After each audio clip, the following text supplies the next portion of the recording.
Bueno, vamos a seguir con lo que quedó antes del recreo.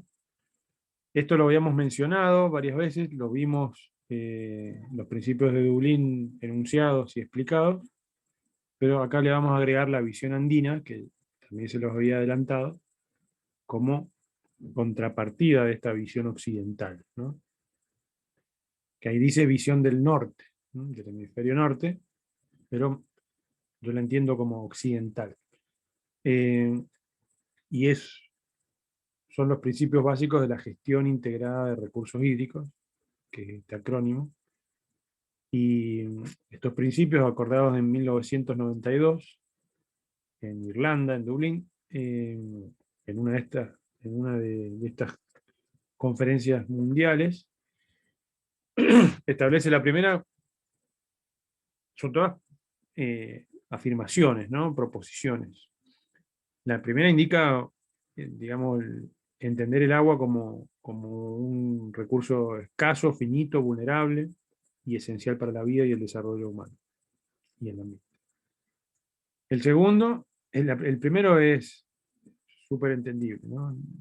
Desde el inicio de las charlas de esta clase discutimos sobre la crisis hídrica, sobre el reconocimiento de la necesidad, digamos, fisionómica que tenemos del agua, eh, las funciones que cumplen en el medio, y entonces, y hablamos de la oferta, del ciclo hidrológico, y lo entendimos como un ciclo cerrado, un recurso finito, vulnerable a la contaminación.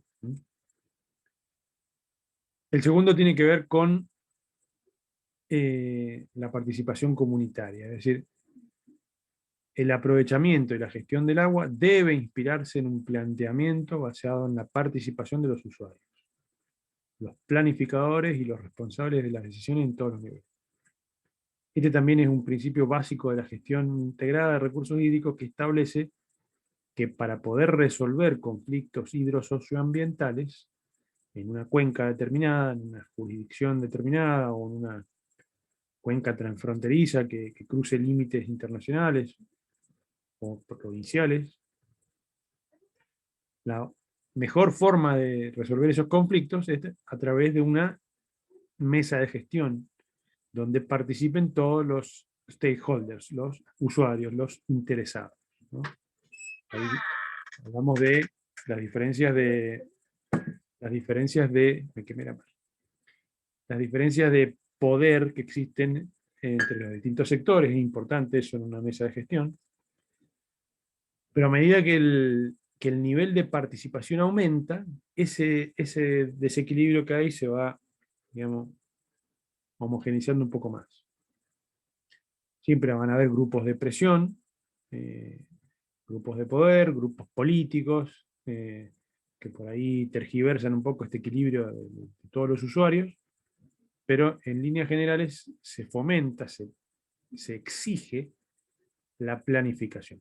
Los organismos multilaterales de financiamiento externo, como Banco Interamericano de Desarrollo, el Banco Mundial, la, este, el, el FOSEM, el Fondo Común para el Mercosur, distintos fondos internacionales que prestan dinero con tasas subsidiadas, con tasas diferenciadas, a países o estados o eh, estados subnacionales, incluso locales, municipales, prestan dinero para invertir, ¿no? Para hacer obras de inversión.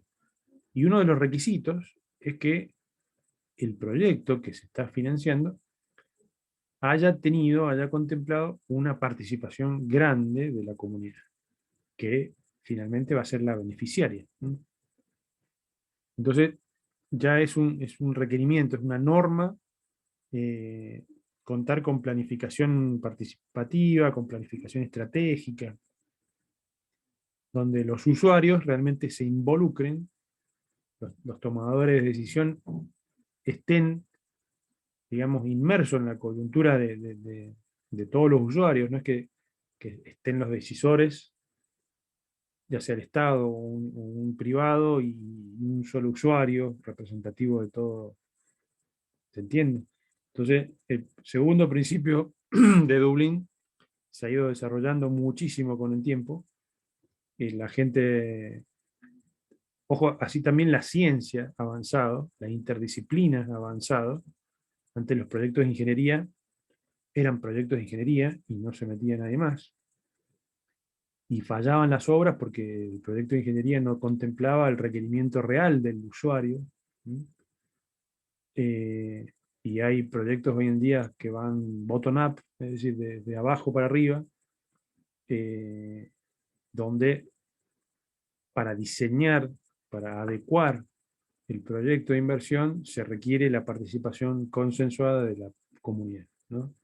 Y eso da un empoderamiento de la población hacia esa inversión, hacia esa obra, que hace que dure más, que se mantenga más fácil, ¿no? Entonces hay una serie de beneficios extras que son Se externos. colgó Víctor.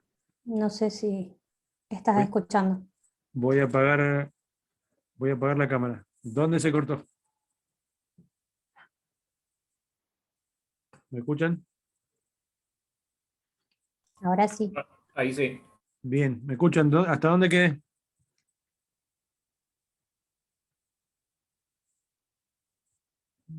Hola, hola, hola. Estabas hablando de las obras, De todo el Bien, pueblo, digamos. De cómo la de comunidad cómo. se tenía que incluir en los proyectos para ser parte del financiamiento. perfecto, perfecto. Entonces, de eso habla el principio número 2 de Dublín, habla de la participación. Entonces, todo eso garantiza una externalidad positiva, digamos, ¿no? Un beneficio socioeconómico, que todos los usuarios estén dialogando, digamos, ¿no? Entre comillas, porque realmente los conflictos son fuertes. El tercero lo explicamos un poquito con el rol de la mujer y el agua. El tercero establece que la mujer desempeña un papel fundamental en el abastecimiento, gestión y protección del agua, ¿no? Es la cuidadora de la salud de la familia, de la que garantiza el alimento, la higiene del hogar, y es un enfoque de género, ¿no? Es decir, es la propiedad que se le dio, la función que se le dio a la mujer, digamos, ¿no? En función de hábitos culturales, hábitos sociales, costumbres, y es lo que se está discutiendo, digamos, hace ya muchos años, muchas décadas, de la igualdad de género. Se discute eso, básicamente. ¿Por qué asignar una función a la mujer? ¿No? Cuando podría ser sin ningún problema al hombre. Eh, entonces, esas funciones, eh, en realidad, las que tienen que ver con el agua, son importantísimas, ¿no? Y las viene desarrollando la mujer por enfoque de género, ¿no? Lo que está diciendo el principio es rescatar ese valor, digamos, ¿no? Ese papel fundamental, digamos, reconocerlo. ¿No?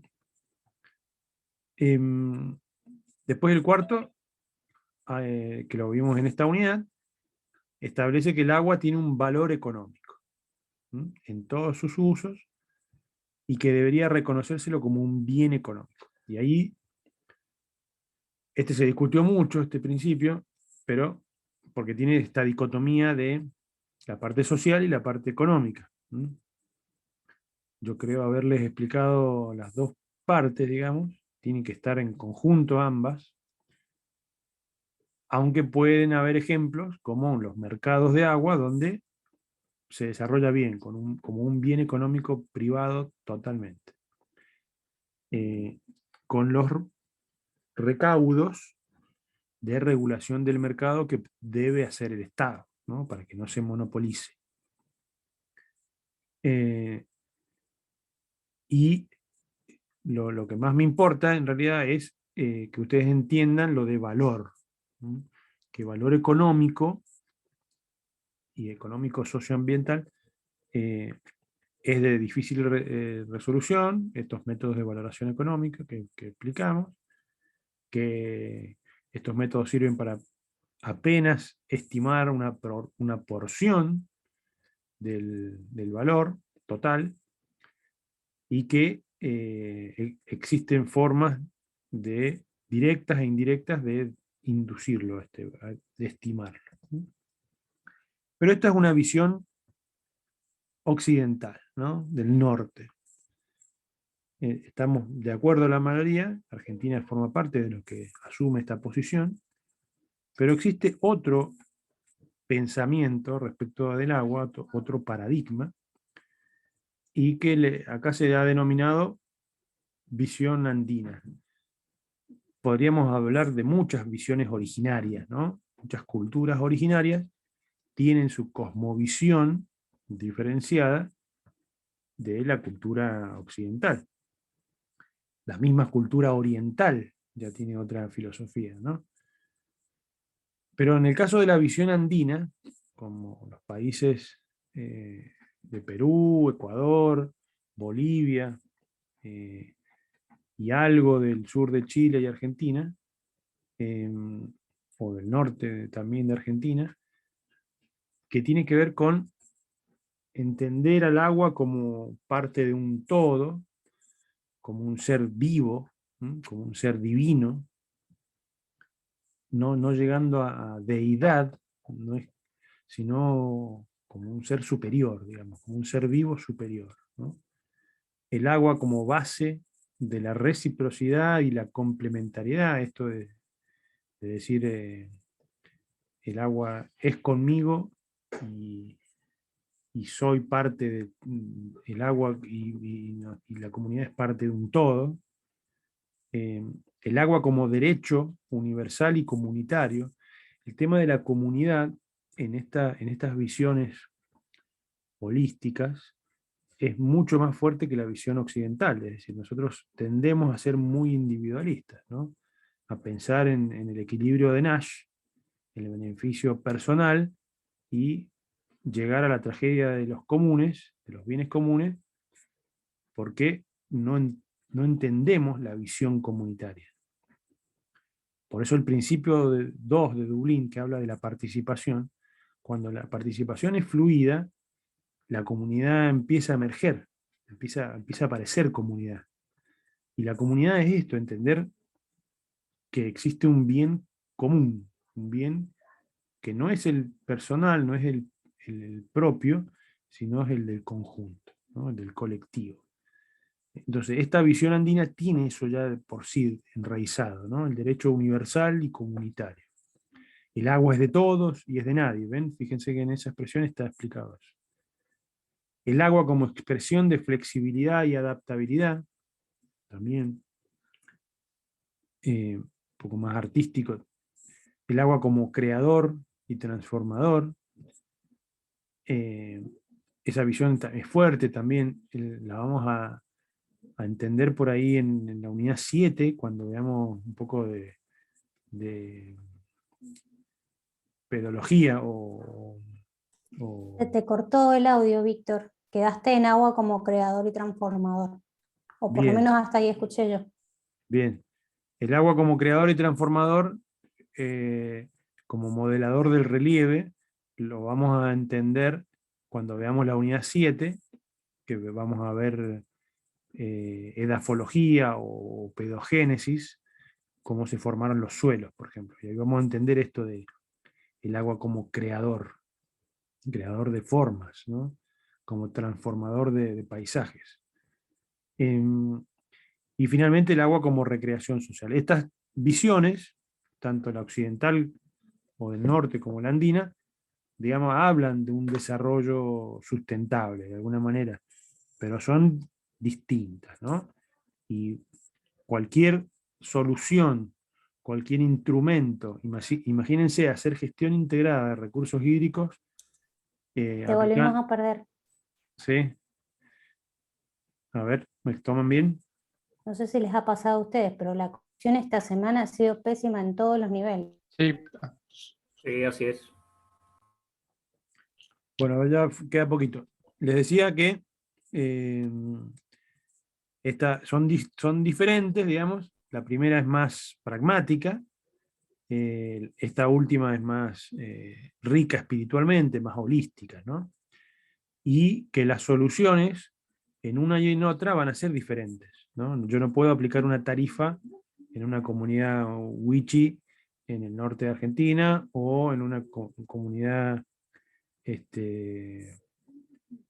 boliviana en Lima, en La Paz, digamos, en Oruro. ¿Sí? Las condiciones, por ejemplo, hay comunidades de riego en Bolivia, en Oruro, por ejemplo, que funcionan de una determinada manera, muy distintas a los regantes de acá. Digamos, son comunidad. Y existen problemas en ambos lados, digamos, pero las soluciones deben ser diferentes, ¿no?